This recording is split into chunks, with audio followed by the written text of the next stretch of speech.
In June 1944, Allied troops landed on the beaches of Normandy to open a second front in Europe. It was one of the most ambitious military operations in history and one of the riskiest. Had it failed, the course of the Second World War would likely have changed entirely. Without a Western front, Nazi Germany could have concentrated its forces in the east, overwhelming a Soviet Union already stretched thin. Britain, isolated and exhausted, may have faced increasing pressure to negotiate. The United States would remain across the Atlantic, powerful, but without immediate allies on the European continent. A prolonged German occupation of Western Europe would allow the regime to consolidate power, suppress resistance, and redirect resources. The war might not end in 1945, and if it did, it may have ended on very different terms. What followed would shape not only Europe's future, but the balance of power in the world.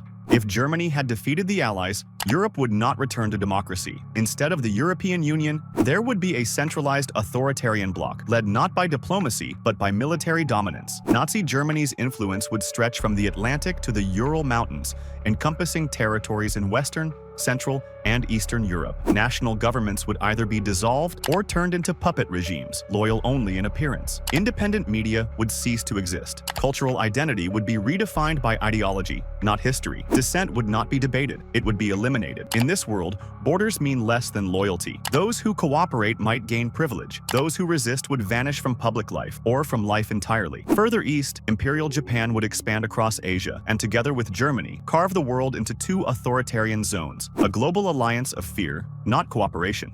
If the Nazi regime had consolidated control over Europe, daily life would have changed in fundamental ways. Education would shift from critical thinking to ideological instruction. School books would not be revised. They would be rewritten to fit the regime's narrative. The arts, once a reflection of culture and diversity, would be reduced to a tool of propaganda. Only state-approved music, literature, and visual art would be allowed to exist. Even private conversations could carry consequences. In many homes, silence would replace disagreement. Surveillance would not only come from officials, but from neighbors, co-workers, and even children taught to report nonconformity. Religion might be tolerated, but never fully free. The basic freedoms to speak, to question, or to gather could vanish beneath a surface of order and control. What looks calm on the outside would often be built on fear, and over time, this fear would become routine, until it felt normal. A Nazi victory would not have meant the end of innovation, but it would have shaped the direction of progress.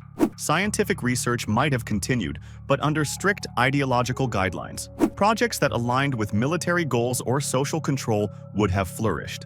Civilian technologies, medicine, education, communication, would have been developed with regime interests in mind. Surveillance could have become a core feature of public infrastructure. Cameras, identification systems, and data collection might have advanced quickly, but never for privacy, only for control.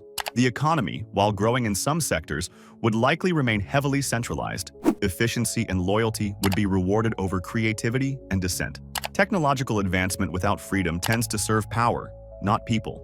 The question isn't whether such a world could innovate, but whether it could trust its own citizens with the results.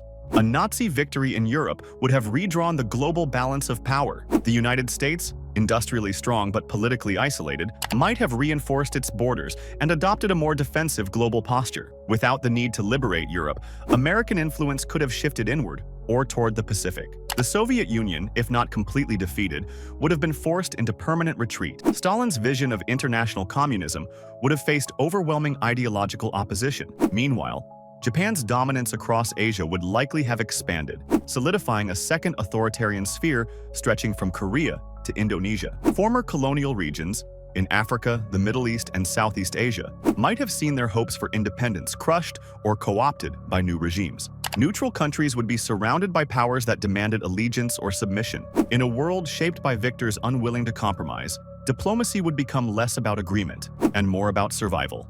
Even if Nazi Germany had succeeded in conquering Europe, the question remains, could it have lasted? History suggests that regimes built on fear and repression eventually face internal collapse.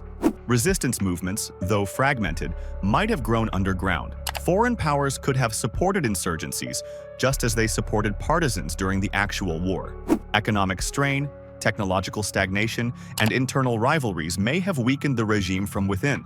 Generational shifts could lead to ideological fatigue, and sooner or later, someone, somewhere, would have questioned the system loud enough to be heard. Total control is difficult to maintain in a changing world.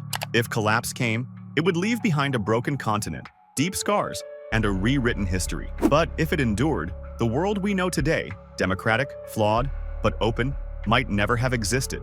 Would we recognize ourselves in that alternate reality? Or would everything that defines us be something we never had the chance to become?